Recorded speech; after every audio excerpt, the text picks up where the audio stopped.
beyond race and color.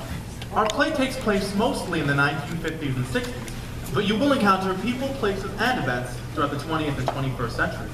We take it to a time where equality between blacks and whites was a struggle.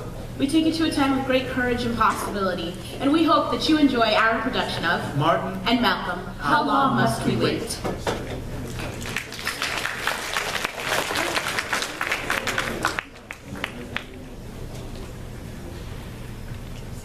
Freedom, freedom, freedom.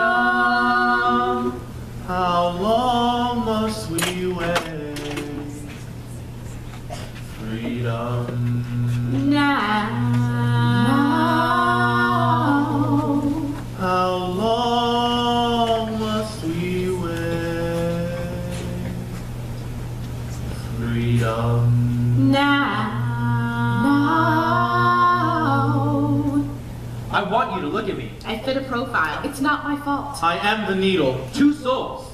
Dr. Martin Luther King, Jr. I do not know my true last name. The slave master who owned my grandfather gave me the name of Little. I reject that name. I have named myself Malcolm X. One goal. Freedom and dignity. Dignity and freedom. Two different methods. I have a dream today. By any means necessary. These two men were the most influential characters of the nation's great struggle for civil rights. Martin Luther King said, "We have no alternative but to protest. For many years we have shown an amazing patience. We have sometimes given our white brothers the feeling that we liked the way we were being treated. But we come here today to be saved from that patience that makes us patient with anything less than freedom and justice." Dr. King may have spoken about patience, but Malcolm X had a different idea. whenever you hear a man saying he wants freedom, but in the next breath he's going to tell you what he won't do to get it, that man does not believe in freedom. A man who believes in freedom will do anything under the sun to acquire or preserve that freedom. Many of you may never truly know what it was and is like to be African American, particularly in the 1950s and 60s when the civil rights movement truly began. Perhaps the place to start is to try to figure out where these two men were coming from. These were the days of Jim Crow.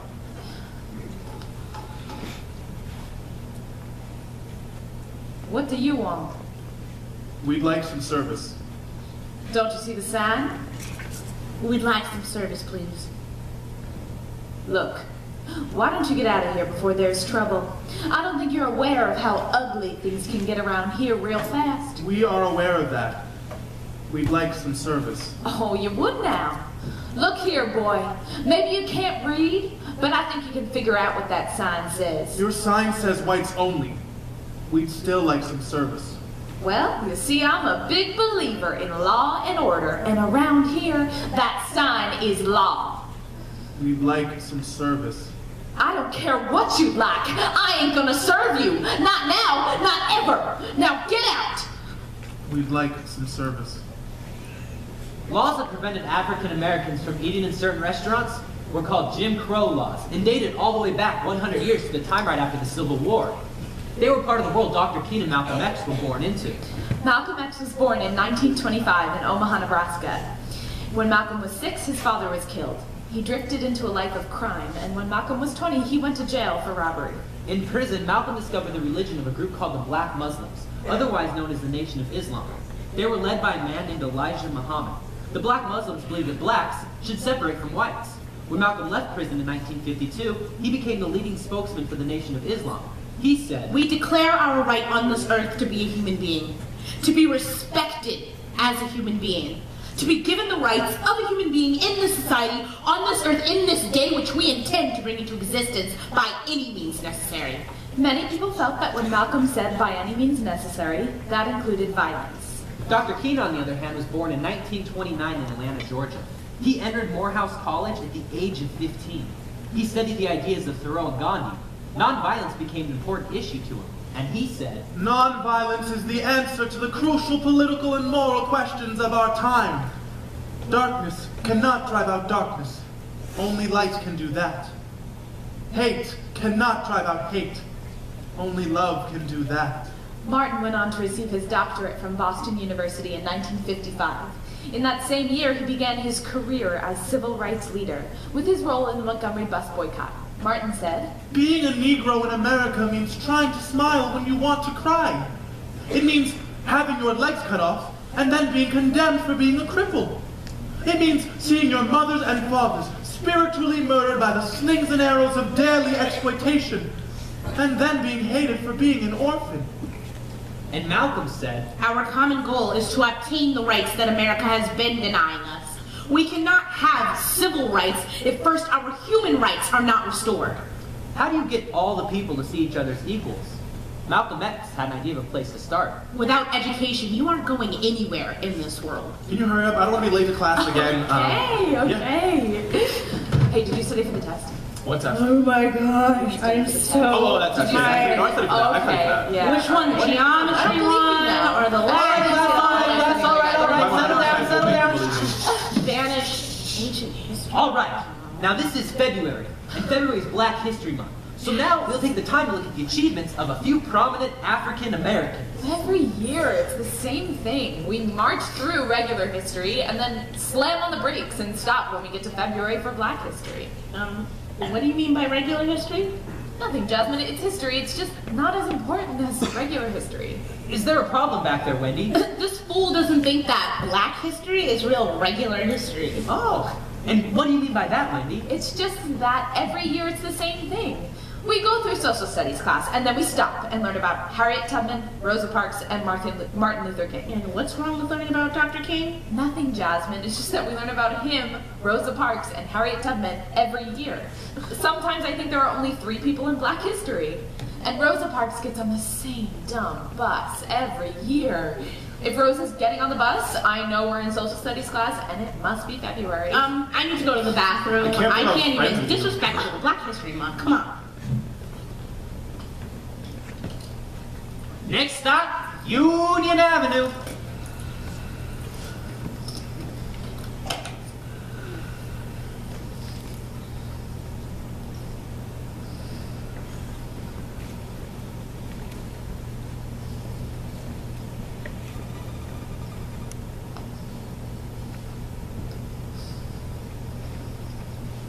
Next stop, Mulberry Street.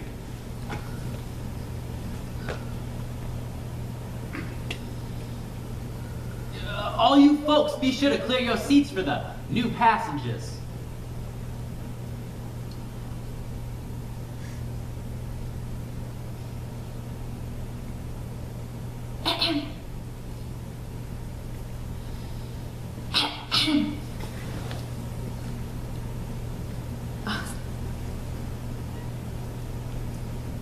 Oh, for goodness sake, girl, don't make me clear my throat again. Will you be on your way? No. Come on, give me the seat. I was here first. I know that, but you have to move. No. But the rules say, I mean to say that I am, well, and you are. You are white and I am black, and the rules say that I am supposed to get up and move. But today I am tired, and this seat suits me quite well. You can't do that. I just did. Driver, What's the problem? this woman will not give me her seat.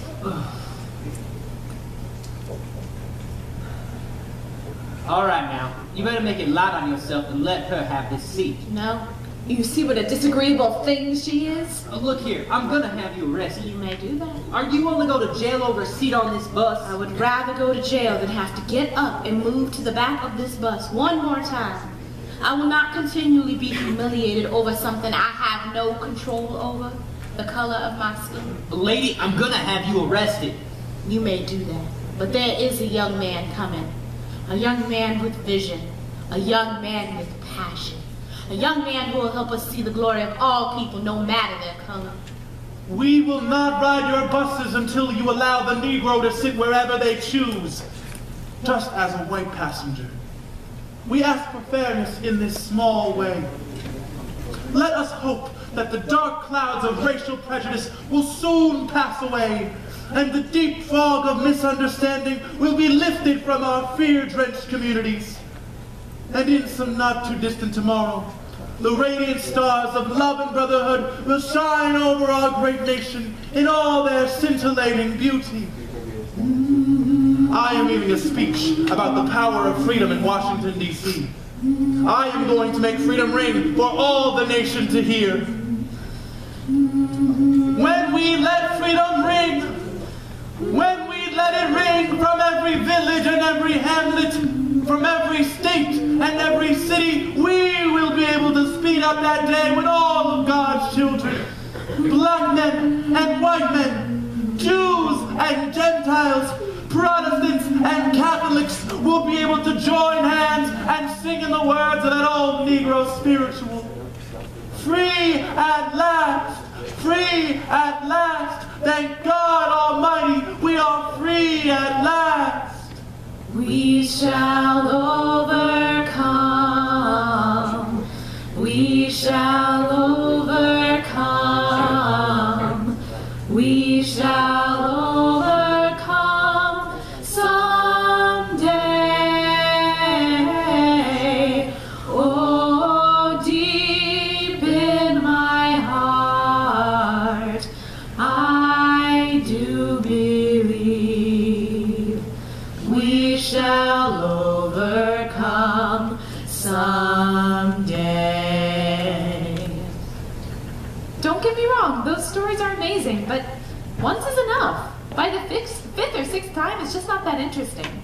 So, wait a minute. You can't spend a month on Black history when I have to spend all year on white history? I mean, white history is nothing but a bunch of old dead white guys parading around with no sense of style. Those old dead white guys were important. And so are Dr. King, Rosa Parks, and Harriet Tubman. And I know Black history. Let's just move on. You're both wrong. History is neither black nor white.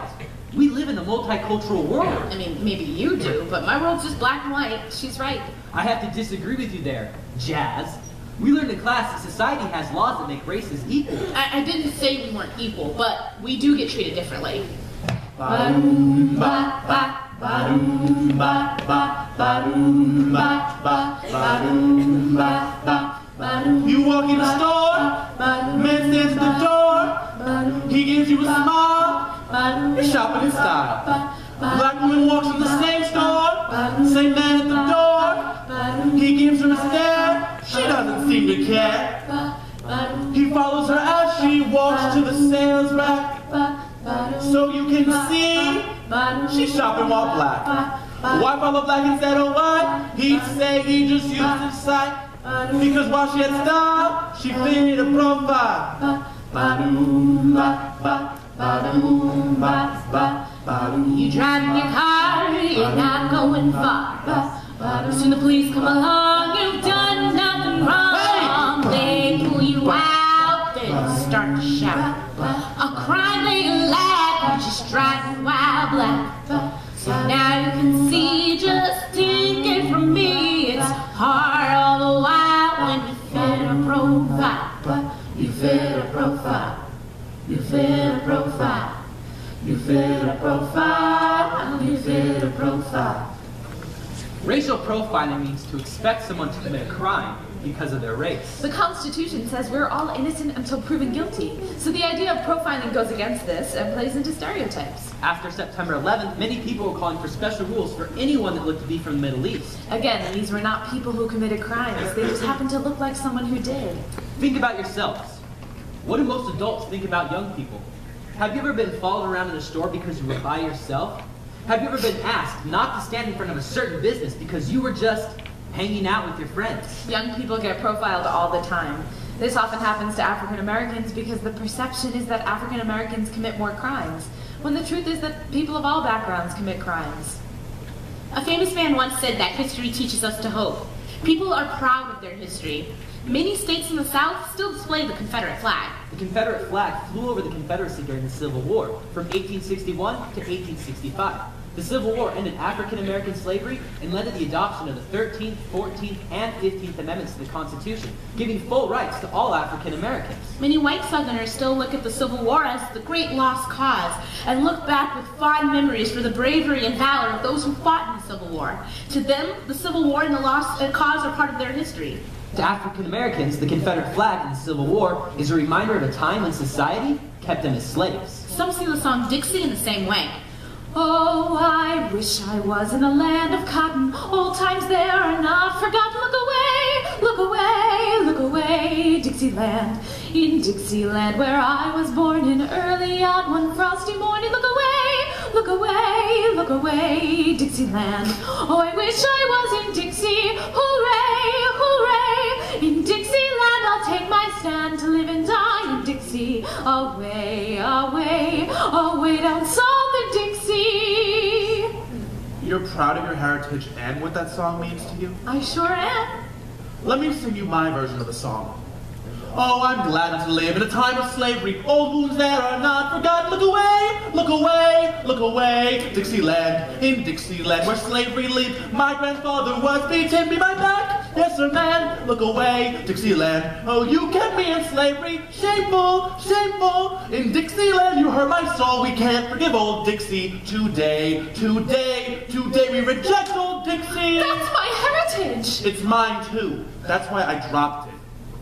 Oh, I wish I was in a time of slavery. Old wounds there are not forgotten. Look away, look away, look away, Dixieland. In Dixieland where slavery lived. My grandfather was beaten. Look away, yes sir man. Look away, Dixieland. Oh, you kept me in slavery. Shameful, shameful. In Dixieland you hurt my soul. We can't forgive old Dixie. Today, today, today we reject old Dixie.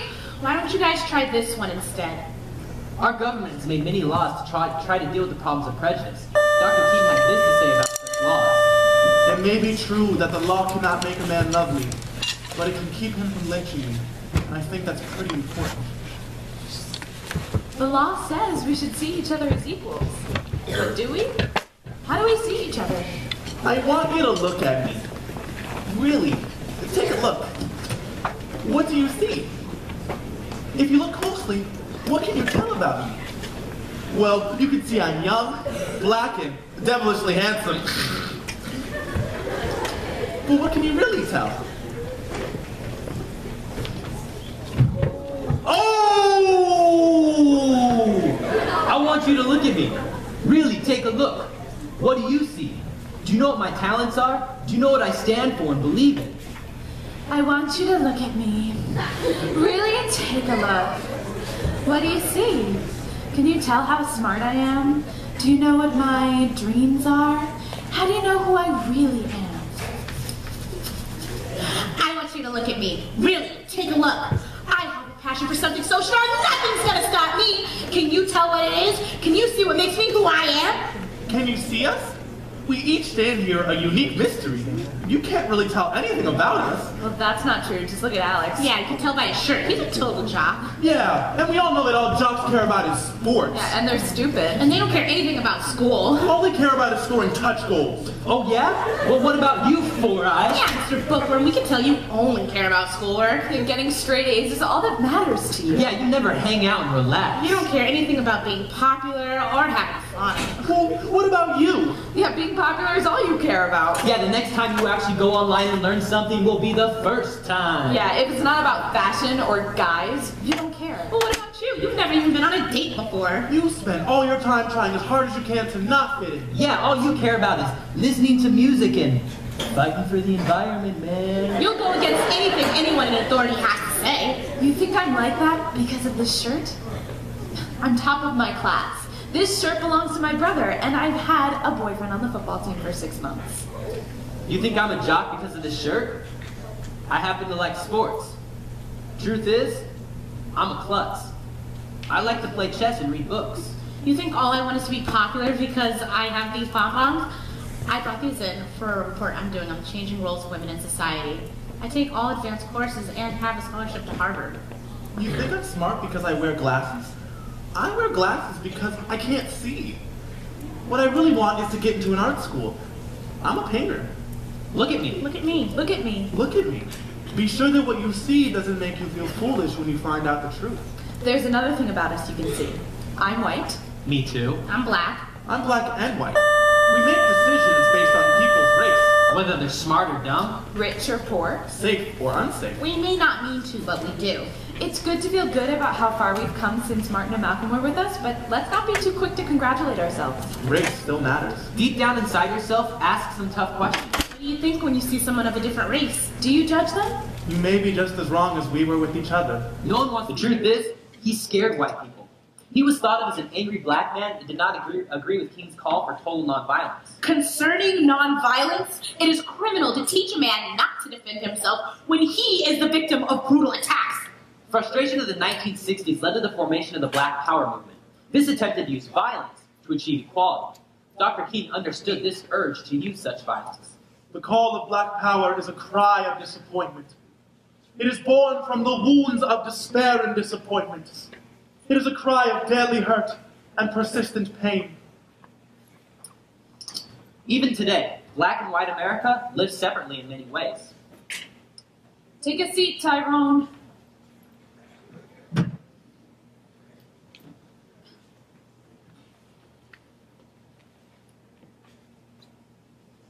How long have you been in this school now, Tyrone?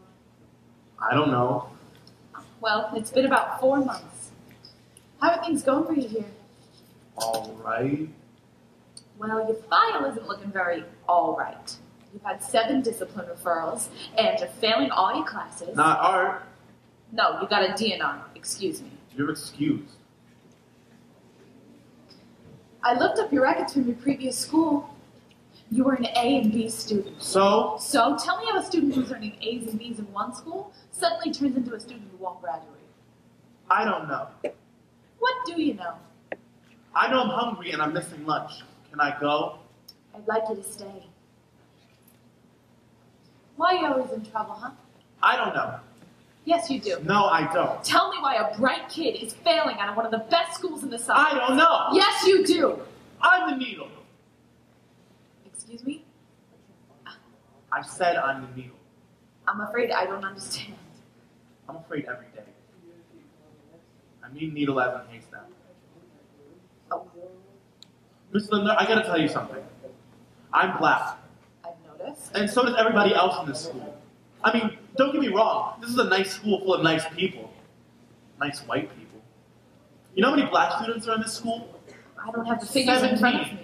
17 out of 2014. I got the figures in front of me all the time. I know it must be difficult, but that's no reason to let your studies suffer. I heard it the first day. Now, I'm in class, and the teacher asked a question about catching the ride. So I raised my hand.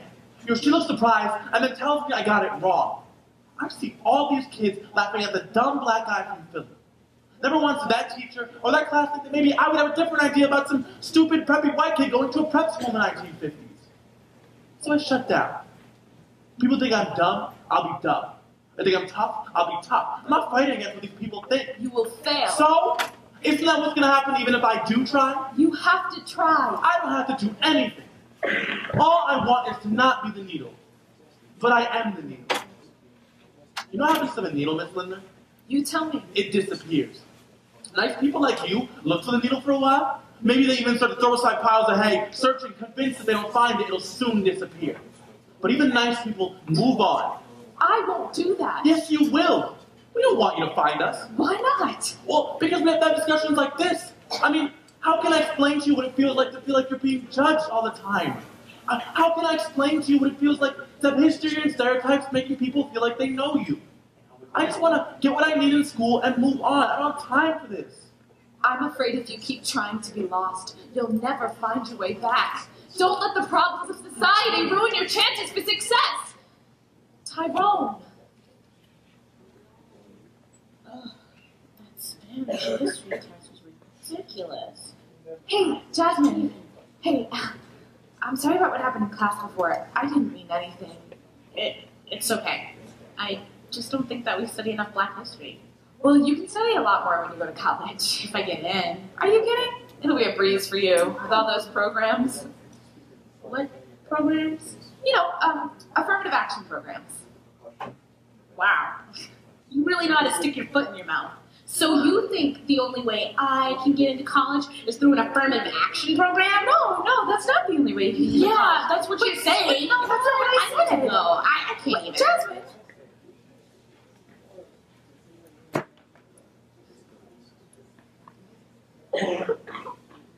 can send Allison in.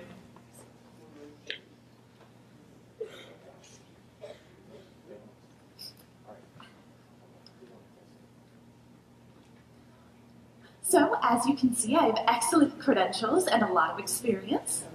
Yes. Yeah. Very good. I was also voted most likely to succeed in elementary, middle, and high school.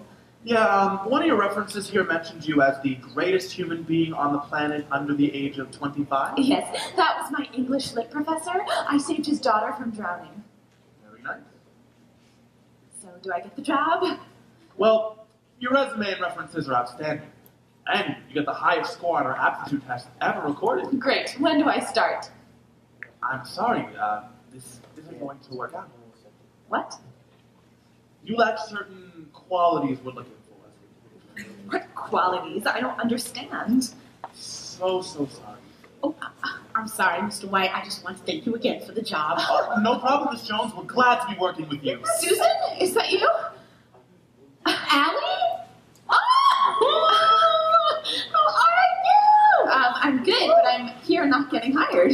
Oh, I start as junior account manager next week. But you barely graduated. But I graduated thanks to you. Oh, You two know each other? Yes, I tutored her in management. What is it you'll be doing here, Susan? management. Thank you again for the job. Oh, Allie, I'm so sorry.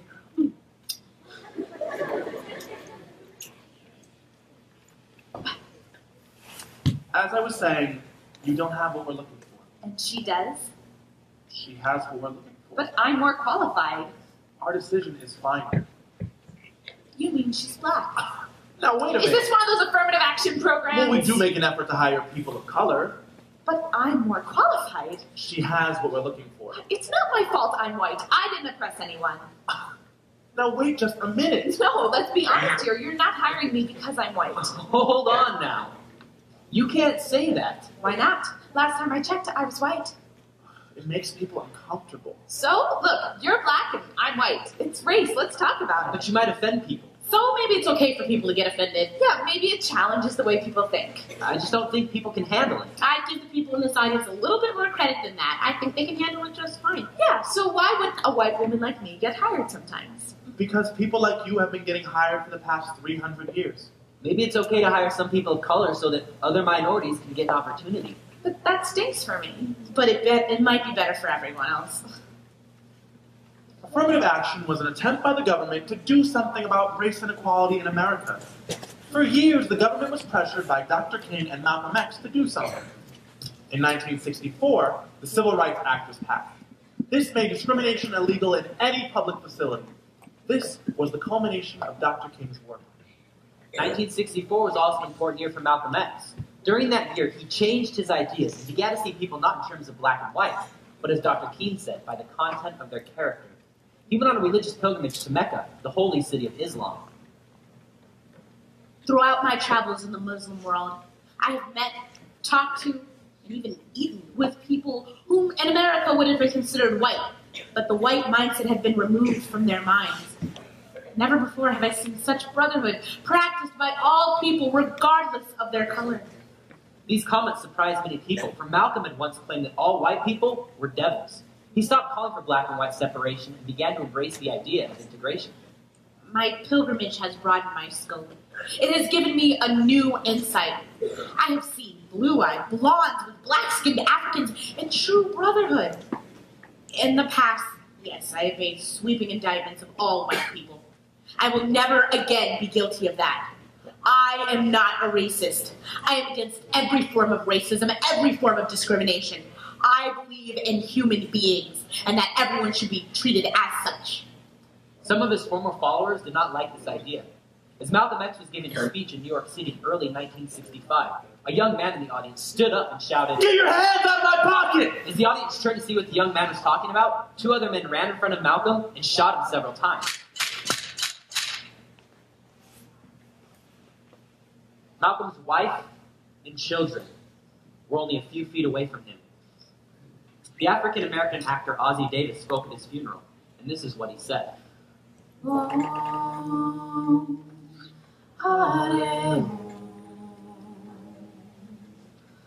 Oh,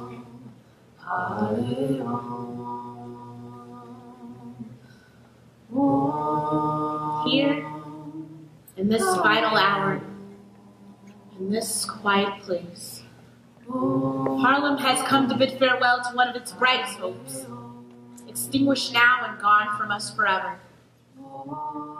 It is not in the memory of man that this beleaguered, unfortunate, but nonetheless proud community has found a braver, more gallant young champion than this Afro-American who lies before us still unconquered. I will say it again as he would want me to. Afro-American. There are those who consider it their duty as friends of the Negro people to tell us to revile him, to flee even from the presence of his memory, to save ourselves by writing him out of the history of our turbulent times. And we will smile. They say he is a hate, a racist, a fanatic who can do nothing but bring evil to the cause for which we struggle. And we will answer and say to them, did you ever talk to Brother Malcolm? Did you ever touch him or have him smile at you? Was he himself ever associated with any type of violence or public disturbance? For if you did, you would know him. And if you knew him, you would know what we know. That he was our own Black Prince who didn't hesitate to die because he loved us so.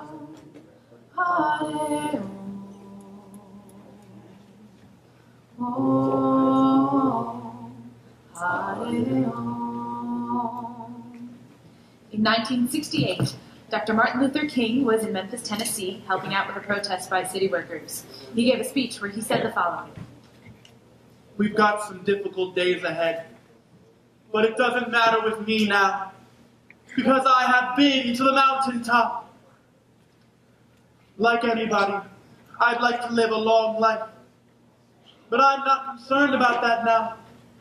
I just want to do God's will, and He's allowed me to go up to the mountain. I may not get there with you, but I want you to know that tonight, we as a people will get there. And I'm not fearing any man. Mine eyes have seen the glory of the coming of the Lord. The next day, Robert Kennedy, who was a great supporter of civil rights, and whose brother John was killed in 1963, said the following after a campaign speech during his run for the presidency in 1968. I have some very sad news for you all, and I think some very sad news for all our fellow citizens and people who love peace all over the world. And that is, Dr. Martin Luther King was shot and killed tonight in Memphis, Tennessee. Martin Luther King dedicated his life to love and justice between fellow human beings. He died in the cause of that effort. We can make an effort, as Martin Luther King did, to understand and comprehend and replace that violence, that stain of bloodshed that has spread across our land, with an effort to understand compassion and love. What we need in the United States is not division. What we need in the United States is not hatred. What we need in the United States is not violence and lawlessness, but is love and wisdom and compassion towards one another. The vast majority of white people and the vast majority of black people in this land want to live together, want to improve the quality of our life, and want justice for all fellow human beings that abide in this land. Let us dedicate ourselves to that and say a prayer for our country and for our people. 2 months later, Robert Kennedy was shot.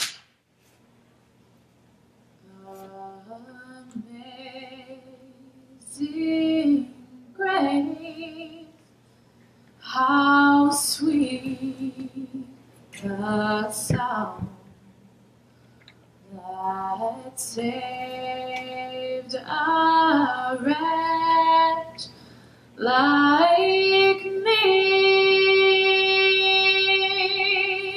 I once was lost, but now am found. I was blind, but now I see.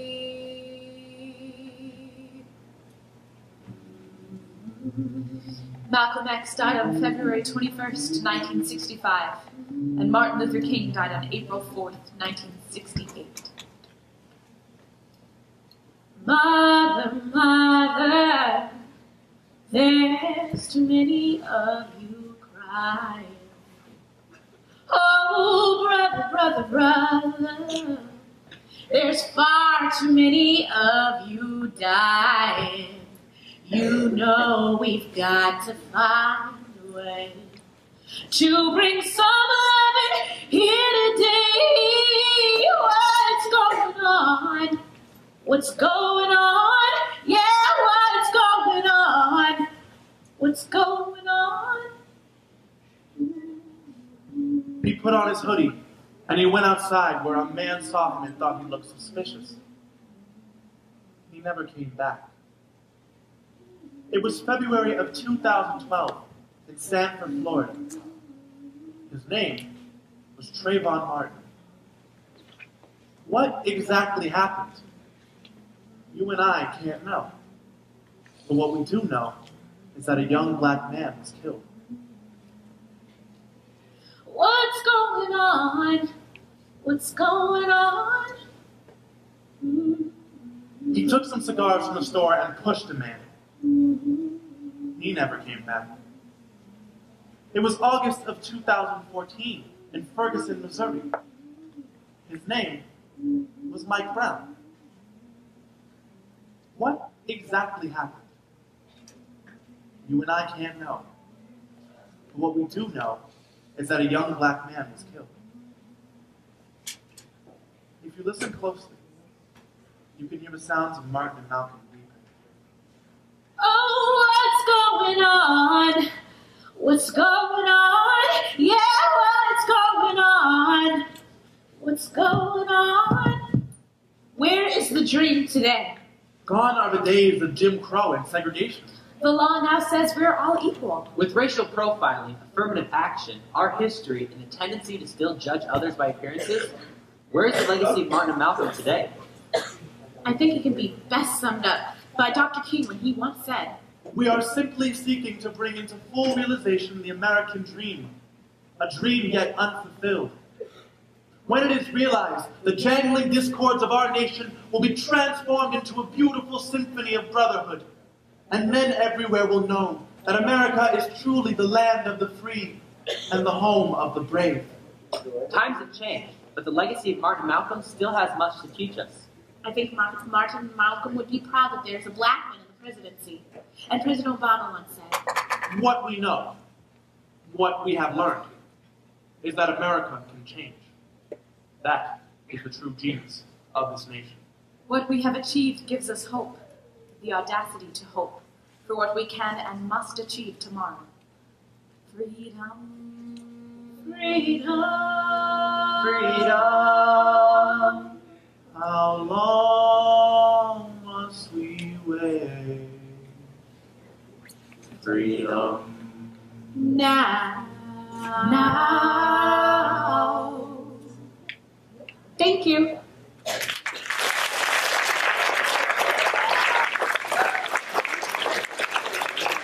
Thank you guys so much. We have some time for some questions or comments if you want to ask us anything.